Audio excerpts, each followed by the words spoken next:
ఓం అస్మద్గురుభ్యో నమః. శ్రీ భక్తి సాగర్ ఆధ్యాత్మిక ఛానల్కు స్వాగతం. నేను డాక్టర్ చిలుకమర్రి నటరాజ్. మనము భగవద్గీతను అధ్యయనం చేస్తున్నాం. అధ్యయనము అంటే దాని గురించి తెలుసుకోవడము, దాని వివరాలని మనం ఇంకా లోతులకు వెళ్ళి పరిశీలించడము, దాని జ్ఞానాన్ని మనం పొందడాన్ని మనం అధ్యయనము అంటాం. మనము భగవద్గీత మొదటి అధ్యాయంలో ఉన్నాం. ఈ మొదటి అధ్యాయం పేరు అర్జున విషాద యోగము. మహాభారత యుద్ధం ఇంకా ప్రారంభం కాకముందు ధృతరాష్ట్రుడు వ్యాసభగవాను అడిగితే, నాకెలాగయ్యా ఆ వివరాలన్నీ తెలిసేది, మనస్సు ఆగట్లేదు అని అడిగితే వ్యాసభగవానుడు సంజయుడికి ఒక దివ్య దృష్టిని ప్రసాదించి, ఇక్కడ యుద్ధరంగంలో ఏమేమి జరుగుతుందో, ఎలా జరుగుతుందో అవన్నీ సంజయుడు ఆ ధృతరాష్ట్రుని ఎదురుగా కూర్చొని తను అవన్నిటినీ మొత్తం ఈ వివరాలన్నింటినీ చెప్పగలిగే శక్తిని ఇచ్చాడు. ఆ శక్తిని ఉపయోగించి సంజయుడు ధృతరాష్ట్రుడికి యుద్ధరంగంలో జరుగుతున్న వివరాలన్నీ చెప్తున్నాడు. మనం మొదటి శ్లోకం, ధృతరాష్ట్ర ఉవాచ, ధృతరాష్ట్రుడు అడుగుతున్నాడు సంజయుడిని, ధర్మక్షేత్రే కురుక్షేత్రే సమవేతాయుత్సవ మామకా పాండవాశ్చైవ కిమకుర్వత సంజయ. నా వాళ్ళు పాండవులు అక్కడ ఏం చేస్తున్నారు సంజయ, ఏం జరుగుతుంది, వాళ్ళు ఏం చేస్తున్నారు చెప్పు అని అడిగాడు. దీని గురించి మనం ఇంతకుముందు విభాగంలో మాట్లాడుకున్నాం. ఇప్పుడు దీంట్లో ఆ సంజయుడు ఏం చెప్తున్నాడు, సంజయుడు ధృతరాష్ట్రుడికి ఇచ్చిన సమాధానం ఏంటి, అక్కడ ఏం జరుగుతుంది, దాన్ని ఇప్పుడు మనం తెలుసుకోవడానికి ప్రయత్నం చేద్దాం. సంజయ ఉవాచ, సంజయుడు చెప్తున్నాడు. ఏమని చెప్తున్నాడు, అక్కడ యుద్ధరంగంలో ఏం జరుగుతుందో చూస్తూ సంజయుడు చెప్తున్నాడు. దృష్ట్వాతు పాండవానీకం వ్యూఢం దుర్యోధనస్తదా ఆచార్యముపసంగమ్య రాజా వచనమబ్రవీత్. ఇది 2వ శ్లోకం, భగవద్గీతలో 2వ శ్లోకం. దృష్ట్వాతు పాండవానీకం వ్యూఢం దుర్యోధనస్తదా ఆచార్యముపసంగమ్య రాజా వచనమబ్రవీత్. ఆ వ్యూఢం, పాండవుల యొక్క వ్యూఢాన్ని చూడగానే దుర్యోధనుడు ఆచార్యుడి దగ్గరికి, అంటే ద్రోణుడి దగ్గరికి వెళ్ళి రాజా వచనమబ్రవీత్ ఏమంటున్నాడు. ఇక్కడ ఇది మనకు మామూలుగా చూస్తే దుర్యోధనుడు ఎదురుగా ఉండే పాండవులను చూసి తమ ఆచార్యుడైన ద్రోణుడి దగ్గరికి వెళ్ళి, ఆచార్య వాళ్ళని చూసావా అని అడగడానికి, ప్రశ్న వేయడానికి వెళ్తున్నాడు. ఇది మనకు భగవద్గీత మనం మాట్లాడుకున్నట్టు ఈ కార్పొరేట్ లైఫ్లో లేకపోతే ఈ మోడర్న్ లైఫ్లో భగవద్గీత నుంచి మనం ఏం నేర్చుకోవాలి. ఇప్పుడు మనం మామూలుగా పాండవుల దాన్ని చూశాడు, ద్రోణుడి దగ్గరికి పోయి అడిగాడు, దీంట్లో గొప్ప ఏముందండి, విశేషం ఏముందండి అనిపిస్తుంది.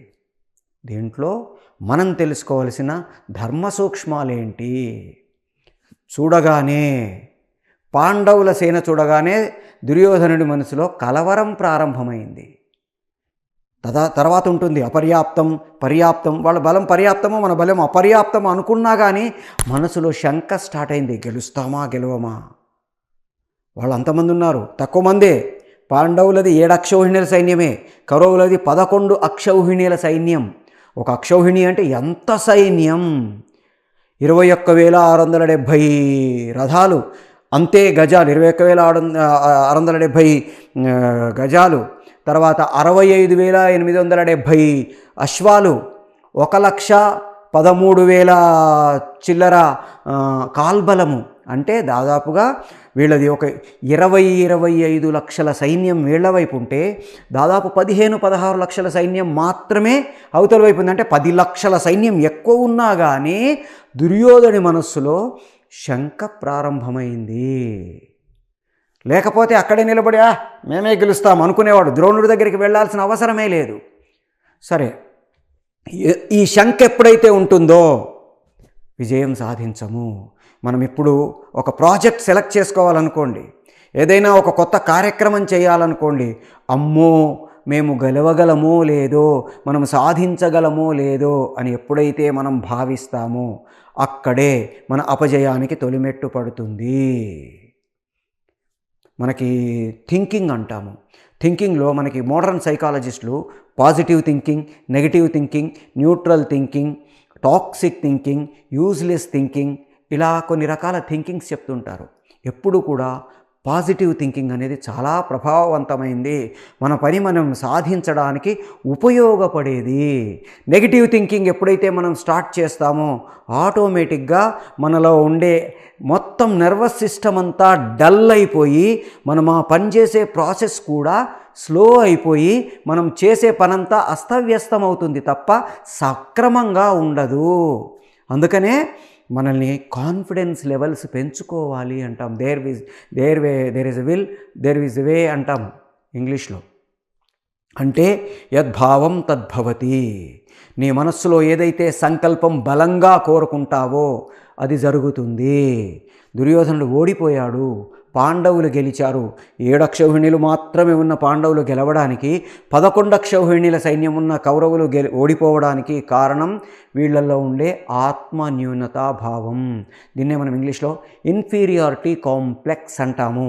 అంటే మనం గెలవగలమో లేదో, మనం సాధించగలమో లేదో అని ఎప్పుడైతే ఆలోచిస్తామో అప్పుడే మన అపజయం ప్రారంభమైపోయినట్టు లెక్క. ఎప్పుడైతే నేను సాధిస్తాను అనుకున్నామో అప్పుడు మన విజయం అయిపోయినట్టే.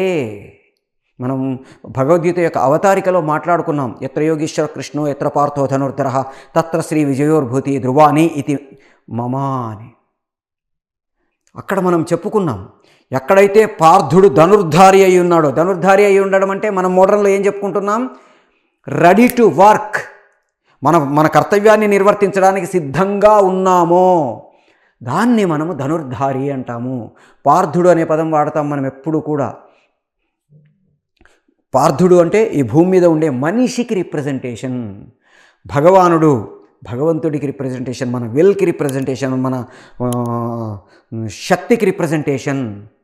మన శక్తియుక్తుల్ని మనం నమ్మకుండా మనల్ని మనం తగ్గించుకుంటే మనం విజయాన్ని సిద్ధింపజేసుకోలేము. ఇది భగవద్గీత మనకి చెప్తున్న పాఠం.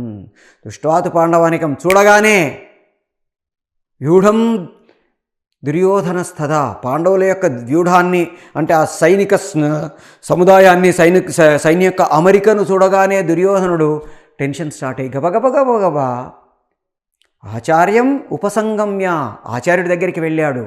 రాజా వచనం అబ్రవీత్. ఇక్కడ ఇంకొక పాఠం నేర్చుకుంటున్నాం. ఆచార్యం ఉపసంగమ్య రాజా వచనం అబ్రవీత్. ఆచార్యుడి దగ్గరికి వెళ్తే ఎలా మాట్లాడాలి, కమ్యూనికేషన్ స్కిల్స్ చెప్తుంది మనకు భగవద్గీత. ఎవరితో ఎలా మాట్లాడాలి ఇక్కడ మనకు నేర్పిస్తుంది. గురువు దగ్గరికి వెళ్ళినప్పుడు శిష్యుల్లా మాట్లాడాలి.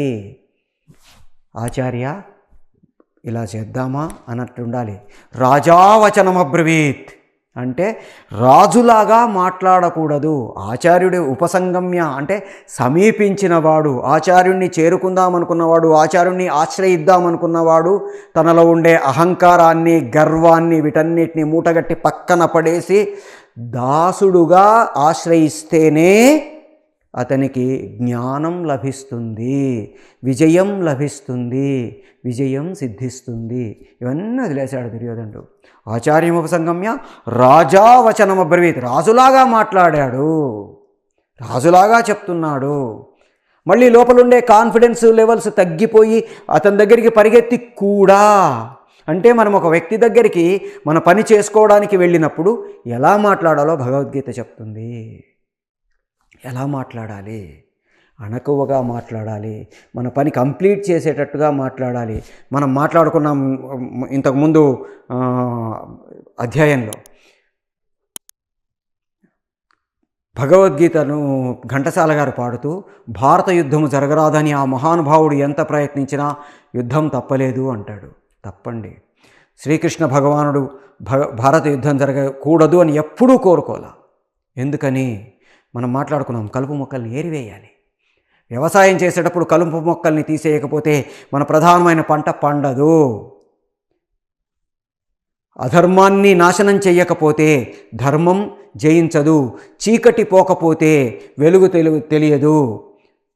అందుకే ఆ భగవద్గీతను చెప్పి అర్జునుడిని కర్తవ్యోన్ముఖుడిని చేయడమే కాదు, అంతకుముందు రాయబారానికి వెళ్ళినప్పుడే ఎవరితో ఎలా మాట్లాడాలి, ఎందుకు మాట్లాడాలి, ఎప్పుడు మాట్లాడాలి బాగా తెలిసినవాడు కృష్ణుడు. Perfect communication skills. అక్కడికి వెళ్ళి, మామ నీ తమ్ముడి కొడుకులు కనీసం 5 ఊళ్ళు ఇమ్మంటున్నారయ్యా, వాళ్ళకి ఇచ్చేస్తే వాళ్ళు హాయిగా ప్రశాంతంగా వాళ్ళ పనులు వాళ్ళు చేసుకుంటారు. నీ కొడుకు మిగతా రాజ్యం అంతా ఇచ్చేయి, మొత్తం అర్ధరాజ్యం ఇస్తే సంతోషం, అర్ధరాజ్యం ఇవ్వకపోతే కనీసం 5 ఊళ్ళు ఇవ్వు అని అడిగాడు. బాగుంది. అడిగితే నిజంగానే ఆ సిచ్యువేషన్లో దుర్యోధనుడో లేకపోతే ధృతరాష్ట్రుడో సిద్ధమైపోయి 5 ఊళ్ళు ఇచ్చేసేవాళ్ళు కాదు. అక్కడ ఆయన మేకులు పెట్టాడు, కొర్రి పెట్టాడు. తనయుల వినిచెదవో తనయుల కాదని స్వతంత్రించడవో, వీళ్ళతోటి ఏంది అనుకుంటావా, అమ్మ నా తన కొడుకేమనుకుంటాడో వ్యామోహంలో ఉన్నాడు ధృతరాష్ట్రుడు. దుర్యోధనుడితో అంటున్నాడు, ఈ కర్ణులు 10,000 మంది అయినా సరే చస్తారు, గాంధీవం ధరించి అర్జునుడు అక్కడ నిలబడితే వీళ్ళందరూ కొట్టుకుపోతారు, అలుగుటయ్యే ఎరుంగని తిరుపతి వెంకట కవులు రాశారండి పద్యాలు, అద్భుతమైన పద్యాలు. అక్కడ నన్నయ్య గారు, తిక్కన గారు వీళ్ళు రాసిన పద్యాలు, ఇక్కడ వాటికి వాళ్ళు రాసినవి చందోభూయిష్టమై అద్భుతమైన అవి ఉంటే వీళ్ళు పాడుకోవడానికి వీలుగా అలతి పదాలతో అలవోకగా అందరూ పాడుకోవడానికి వీలుగా తిరుపతి వెంకట కవులు పాండవోద్యోగ విజయాలు అనే నాటకాల్లో రాశారండి. అలుగుటయే ఎరుంగని మహామహితాత్ముడు అజాతశత్రుడే అలిగిన నాడు ఈ సాగరములన్నీ ఏకముగాకపోవు అంటాడు. అప్పుడు ఈ కర్ణులు 10,000 మంది అయినా అని నొత్తురు సత్తురు రాజరాజ. అప్పుడు నీ పలుకులు వినడానికి ఎవ్వడుండడు, దిక్కులేని చావు చస్తారు మీరందరూ. నీ తమ్ముని భీముడు గద తీసుకొని కొడుతుంటే ఎవ్వడు ఉండడు, ఎవ్వడు నీ మొరాలకించడు. ఎవడైనా సరే రాయబారానికి చేసి వాళ్ళని సంధి కుదుర్దామనుకున్నాడు ఇలా మాట్లాడతాడా? కృష్ణుడి ఉద్దేశం సంధి కుదర్చడం కాదు, యుద్ధం జరపడమే, యుద్ధం జరిగించడమే, యుద్ధం ద్వారా భూభారాన్ని తగ్గించడమే.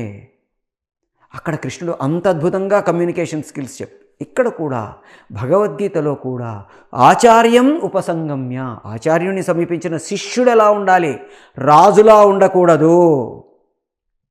భీష్ముడు పరశురాముడి దగ్గరికి వెళ్ళి విద్యలు నేర్చుకున్నాడు. ఎలా నేర్చుకున్నాడు? యువరాజు భీష్ముడు, శంతనుడి కొడుకు, చాలా గొప్ప వీరుడు. అక్కడికి వెళ్ళాడు, సరెండర్. రాముడు వశిష్ఠుడి దగ్గర కానీ విశ్వామిత్రుడి దగ్గర కానీ రామాయణంలో వాల్మీకి అద్భుతమైన శ్లోకాల్లో చెప్పాడండి. వ్యాస భగవానుడు భారతంలో చెప్పాడు. వీళ్ళు ఒక శిష్యులుగా ఎలా ఉన్నారు, ఎంత సరెండర్ అయ్యారు. కౌసల్యా సుప్రజారామ పూర్వా సంధ్యా ప్రవర్తతే ఉత్తిష్ట నరశార్దుల కర్తవ్యం దైవమాన్నికం. లే పడుకోకూడదు, తెల్లార వచ్చింది, లేచి నీ పని చేయడానికి రెడీ అయిపో అని విశ్వామిత్రుడు శ్రీరామచంద్రమూర్తిని లేపాడు. అక్కడ శ్రీరామచంద్రమూర్తి గురువుగారు చెప్పగానే చేతులు కట్టుకొని లేచి సిద్ధమయ్యాడండి. నేను అయోధ్య యువరాజుని, నన్ను నువ్వు పొద్దున్నే లేపుతావా అనలేదండి. వెంటనే లేచాడు, సిద్ధమయ్యాడు. అలాంటి శిష్యుడికి ఏదైనా నేర్పాలనిపిస్తుంది గురువుకి. అలాంటి గురువు దొరికితే ఏదైనా నేర్చుకోవాలనుకుంటాడు శిష్యుడు. గురువుగారి దగ్గరికి వెళ్ళిన దుర్యోధనుడు ఏమంటున్నాడు, ఎలా మాట్లాడుతున్నాడు, రాజులా మాట్లాడుతున్నాడు. రాజావచనం అబ్రవీత్. గర్వము, అహంకారము, ఇగో, ప్రౌడ్నెస్ ఎక్కడైతే ఉంటాయో అక్కడ సక్సెస్ ఉండదు. ఆత్మవిశ్వాసానికి అహంకారానికి తేడా తెలియకపోతే మనం విజయాన్ని సాధించలేము. ఈగోకి సెల్ఫ్ కాన్ఫిడెన్స్కి తేడా తెలియకపోతే మనం విజయం సాధించలేము. ఇక్కడ దుర్యోధనుల్లో ఈగో ఉంది, అహంకారం ఉంది, ఆత్మవిశ్వాసం లేదు, ఆత్మ న్యూనతాభావం ఉంది. ఎదుటి వాళ్ళని చూసి భయపడుతున్నాడు, కలత చెందుతున్నాడు. మనం ఏదైతే పని చేద్దామనుకుంటున్నానో దాన్ని సాధిస్తామో సాధించమో అనే కలత ఎప్పుడైతే చెందుతామో మనం విజయం సాధించడం కష్టం. అందుకే భగవద్గీతలో మనకి 2వ శ్లోకంలోనే మనకి కమ్యూనికేషన్ స్కిల్స్, ఎవరితో ఎలా ఉండాలి, ఒక గురువు దగ్గరికి వెళ్ళినప్పుడు ఎలా ఉండాలి, ఒక రాజుగా నువ్వు ఎలా ఉండాలి, రాజుగా కూడా గురువు దగ్గరికి వెళ్ళినప్పుడు ఎలా ఉండాలి. శుశ్రూష అనే పదం వాడతాం. శుశ్రూష అంటే గురువుగారికి కాళ్ళు నొక్కి బట్టలు ఉతికి వాళ్ళ సేవలు చేసుకొని విద్యలు నేర్చుకోవాలి. అలా నేర్చుకున్న విద్యనే మనకి మనస్ఫూర్తిగా అబ్బుతుంది. మనకి అబ్బలేదనుకోండి, మనమేదో దాన్ని గురువుని ఆశ్రయించే పద్ధతిలో ఏదో తేడా వచ్చిందని అర్థం. నేను నేర్చుకున్న విద్య నాకు ఉపయోగపడట్లేదు అంటే ఎక్కడో తేడా వచ్చిందని అర్థం. కర్ణుడు పరశురాముడి దగ్గరికి వెళ్ళాడు, శుశ్రూషలు చేసి నేర్చుకోవడానికి ప్రయత్నం చేశాడు. కానీ నేర్చుకునే ప్రయత్నంలో గురువుని మోసం చేశాడు, గురువుకు అబద్ధం చెప్పాడు. నేను బ్రాహ్మణుణ్ణి, నాకు విద్య నేర్పు అని వెళ్ళాడు. అదేంటి, పరశురాముడు క్షత్రియులకు విద్య నేర్పడా? కేవలం బ్రాహ్మణులకు మాత్రమే నేర్పుతాడా? ఏమైనా సిద్ధాంతం పెట్టుకున్నాడా? లేదే. భీష్ముడికి విద్య నేర్పాడు కదా, మరి అతను క్షత్రియుడే కదా. అతనికి నేర్పిన పరశురాముడు కర్ణుడికి ఎందుకు నేర్పడు? నేర్పేవాడు కదా, క్షత్రియుడిని అని చెప్పినా నేర్పేవాడు. కానీ క్షత్రియుడిని అని చెప్పకుండా మోసం చేసి అబద్ధాలాడి గురువు దగ్గర నుంచి విద్యను గ్రహించాలని కాదు, సంగ్రహించాలని ప్రయత్నం చేశాడు. పరశురాముడు ఊరికనే శాపం పెట్టలేదండి. క్షత్రియులకు పరశురాముడు విద్య నేర్పడం అని ఎక్కడా లేదు. భీష్ముడికి నేర్పిన పరశురాముడు కర్ణుడికి నేర్పడానికి ఏంటి? నేర్పేవాడే. కానీ తాను క్షత్రియుడిని కాదని, బ్రాహ్మణుని అబద్ధమాడి మారువేషంలో విద్య నేర్చుకోవడానికి ప్రయత్నం చేశాడు. తప్పండి. గురువును మోసం చేస్తే మనం సాధించలేము. మనకు నేర్చుకున్న విద్య ఎందుకు పనికిరాదు. ఇది భారతం మనకు నేర్పిన పాఠం. అట్లాగే ఇక్కడ భగవద్గీతలో ఈ శ్లోకంలో ఆచార్యముపసంగమ్య, ఆచార్యుడిని సమీపించిన శిష్యుడు రాజులా మారాడు. మారకూడదు. అహంకారం ఎప్పుడైతే ప్రవేశించిండో నీ పతనం ప్రారంభమైంది. దృష్ట్వాతు పాండవానీకం వ్యూఢం దుర్యోధన సదా, ఆ పాండవుల యొక్క వ్యూఢాన్ని చూసిన దుర్యోధనుడి మనస్సులో కలత ప్రారంభమైతే అతని అపజయం ప్రారంభమైంది. ఆచార్యుని దగ్గరికి పోయి ఆచార్య అనకుండా రాజులాగా మాట్లాడుతుంటే, తన వినయాన్ని వదిలేస్తే, అహంకారాన్ని ఆభూషణంగా ధరించి వెళితే అతనికి విజయం సిద్ధించదు.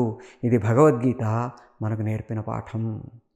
మోడర్న్ కమ్యూనికేషన్ స్టైల్లో మనం మన పనులు చేసుకునేటప్పుడు మనకి గైడ్, ఫిలాసఫర్, టీచర్ ఎవరైతే ఉన్నారో వాళ్ళతో ఎలా ఉండాలి, తన సైనికులతో ఎలా ఉండాలి, పక్క వాళ్ళతో ఎలా ఉండాలి, స్నేహితులతో ఎలా ఉండాలి, బంధువులతో ఎలా ఉండాలి. భగవద్గీతలో మీరు చూస్తే చాలా చోట్ల ఈ కమ్యూనికేషన్ స్కిల్స్, రిలేషన్షిప్స్, వీటి మీద మనకు అద్భుతమైన విషయాలు తెలుస్తాయి. ఇవన్నీ పార్థుణ్ణి అడ్డం పెట్టుకొని ఆ భగవానుడు మనకు నేర్పిన పాఠాలు. భారతాన్ని అడ్డం పెట్టుకొని ఆ వ్యాస భగవానుడు మనకు నేర్పిన పాఠాలు. ఒక రామాయణాన్ని అడ్డం పెట్టుకొని వాళ్ళు మనకు నేర్పిన పాఠాలు. కాబట్టి మనం భగవద్గీతలోని ప్రతి శ్లోకంలో మనం నేర్చుకునేది ఏముంది అంటే, అన్ని శ్లోకాల్లో ఇలా ఉంటాయా విపులంగా మనం ఇన్డెప్త్లోకి వెళ్ళలేకపోవచ్చు అండి. ఇప్పుడు దీని తర్వాత ఒక 5-6 శ్లోకాలు ఉంటాయి. మనం ఒక్కొక్క శ్లోకాన్ని ఒక్కొక్క అధ్యాయంలో మాట్లాడుకుంటున్నాం. కానీ తర్వాత కొంత వెళ్తే ఒక 7-8 శ్లోకాలు ఒకే రోజులో అయిపోతాయి. ఎందుకని? అన్ని పేర్లు ఉంటాయి. అత్రశూరా మహేశ్వాస భీమార్జున సమాయుధ, ఇట్లా వరుసగా కుంతిభోజుడు, చేకితానుడు, ఇట్లా వరుసగా అన్ని పేర్లన్నీ కలిపి ఒక 5-6 శ్లోకాలు ఉంటాయి. ఈ 5-6 శ్లోకాల్లో మనం నేర్చుకునేది ఏముంది? ఈ 5-6 శ్లోకాల మొత్తం భావాన్ని మనం ఏ విధంగా తీసుకోగలం దాన్ని ప్రయత్నం చేస్తాం తప్ప ప్రతి శ్లోకానికి ఇంత డెప్త్గా వెళ్ళగలమా? 700 శ్లోకాల భగవద్గీత, 600 శ్లోకాలని కొంతమంది అంటారు, 700 శ్లోకాలు అంటారు, 745 శ్లోకాలని, అవి కొన్ని కాదండి అవి ప్రక్షిప్తాలని కొంతమంది, ఇట్లా రకరకాల ఇవి ఉన్నాయి. అయితే మొత్తం శ్లోకాల సంఖ్యని మనం దేన్ని ప్రమాణంగా తీసుకోవాలి అనేది మనం ఆలోచించుకుంటే మనకు కొన్ని శంకరాచార్యుల వారి గీతాభాష్యం, భగవద్ రామానుజుల వారి గీతాభాష్యం, మధ్వాచార్యుల వారి గీతాభాష్యం, బాలగంగాధర్ తిలక్ గారి కామెంటరీ, తర్వాత భక్తి ప్రభుపాద కామెంటరీ, ఇట్లా కొన్ని మనకు సప్రమాణమైన కామెంటరీస్ భగవద్గీత మీద ఉన్నాయి. చాలామంది వాటిని వ్యాఖ్యానాలు చేశారు. వాటిల్లో విశేషార్థాలు, భావార్థాలు, ఆత్మీయార్థాలు, ఇట్లా రకరకాల అర్థాలతోటి మనము ఈ భగవద్గీతను అధ్యయనం చేయడానికి ప్రయత్నం చేస్తాం. ఎందుకంటే భగవద్గీతను మామూలుగా ఒక అర్జునుడికి కృష్ణుడు చెప్పిన దానిగా చూస్తే మనం ఇంత నేర్చుకోక్కర్లేదండి, ఇంత డెప్త్కి వెళ్ళక్కర్లా. వెళ్ళాడు, చూశాడు, అయిపోయింది అని అర్థం చెప్పుకుంటూ పోతే మనకు మిగతా వాళ్ళకి అధ్యయనం చేసే వాళ్లకు తేడా ఏంటి? భక్తితో అధ్యయనం చేసేవాడు భక్తిగా చదువుకుంటాడు, అందులో నమ్మకం మాత్రమే ఉంటుందండి. తను నమ్మిన సిద్ధాంతానికి వ్యతిరేకంగా అందులో కనబడ్డా తన్ని స్వీకరించడానికి సిద్ధంగా ఉండదు. మనం అలా ఉండకూడదు. ఎప్పుడు ఏదైనా సరే విచక్షణ. నిజంగా మొన్న ఒక 2 నెలల క్రితం పాకిస్తాన్లో ఒక ఇంటర్వ్యూ చూశాను నేను. పాకిస్తాన్కు సంబంధించిన ఒక వ్యక్తి ఒక ఛానల్లో ఇంటర్వ్యూ ఇచ్చాడు. అక్కడ క్రిస్టియన్, ముస్లిం, హిందూ ధర్మాల మధ్యలో ఉండే తేడాల్ని చెప్పాడు. ఇస్లాంలో నువ్వు నన్ను నమ్మకపోతే నిన్ను చంపేస్తా, లేదా నిన్ను నరకంలో వేస్తా, అనంతకాలపు నరకంలో వేస్తా. బైబిల్లో కూడా అదే ఉంది. నువ్వు నన్ను నమ్మకపోతే అనంతకాలపు నరకంలో వేస్తా. అగ్ని చావదు, అగ్ని ఆరదు, పురుగు చావదు. సేమ్ మనకు ఖురాన్లో కూడా అదే ఉంది. కానీ భగవద్గీతలో అలా లేదండి. నేను నీకు జ్ఞానాన్ని ఇచ్చాను, నువ్వు ఆలోచించుకో, ఏది మంచి ఏది చెడు ఆలోచించుకో, నీ విచక్షణని నువ్వు ఉపయోగించుకో. నేను బైబిల్నో ఖురాన్నో విమర్శించడంలా ఇది నా స్టేట్మెంట్ కూడా కాదు.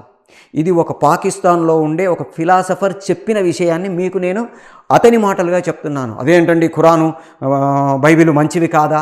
వాటి చర్చ మనం ఇక్కడ చేయట్లా. మనం భగవద్గీతను గురించి మాత్రమే మాట్లాడుతున్నాం.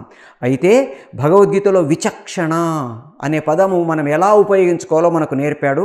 దాన్ని ఒక పాకిస్తాన్లో ఉండే ఒక ఫిలాసఫర్ మనకు కూడా అర్థమయ్యేటట్టుగా చెప్పాడు అని మీకు చెప్పడం కోసం నేను ఆ ప్రయత్నం చేశాను తప్ప ఖురాన్నో లేకపోతే బైబిల్నో విమర్శించడం అనేది నా ఇప్పుడున్న పరిస్థితిలో ఉద్దేశం కాదు. వాటికి సంబంధించినవి వాళ్ళ మత విశ్వాసాలు, నా మత విశ్వాసం కాదు. నా మత విశ్వాసం, నా ధర్మం నేను ప్రకటించడానికి ప్రయత్నం చేస్తున్నా. వాళ్ళు నన్ను విమర్శిస్తే నేను వాళ్ళని విమర్శించడం అనేది వేరే వేదిక. ఈ వేదిక మీద మనం మాట్లాడుకునేది భగవద్గీతలో మనకి ఏం నేర్పాడు. విచక్షణ అంటే ఎవరు ఎప్పుడు ఎందుకు ఎలా ప్రవర్తించాలి. మనం ఫస్ట్ శ్లోకం టైంలోనే మాట్లాడుకున్నాం. ధర్మం అంటే ఏంటి? ధర్మం అంటే ఎవరు ఎప్పుడు ఎందుకు ఎలా ప్రవర్తించాలో అలాగే ప్రవర్తించడం, ఎలా ప్రవర్తించకూడదో అలా ప్రవర్తించకపోవడం. అట్లాగే మనం మాట్లాడుకున్నాం పరోపకారాయ పుణ్యం పాపాయ పరపీడనం. పరవులకు స్నేహం చేస్తే సర్వే జనా సుఖినో భవంతు, అందరూ బాగుండాలి, ప్రపంచమంతా బాగుండాలి.